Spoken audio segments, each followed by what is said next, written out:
Hello, I have built this front axle that I'm going to put in one of my future chassis with 4-wheel drive and the 2-cylinder pneumatic engine with the 2-speed gearbox that I showed you earlier. I'm going to give a demonstration on this front axle to show you how it works.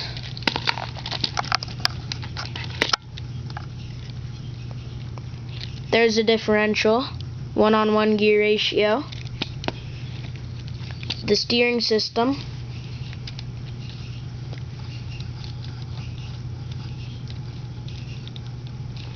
the steering kinda sucks though. Then I geared it down on both tires so it can have some extra levitation and torque.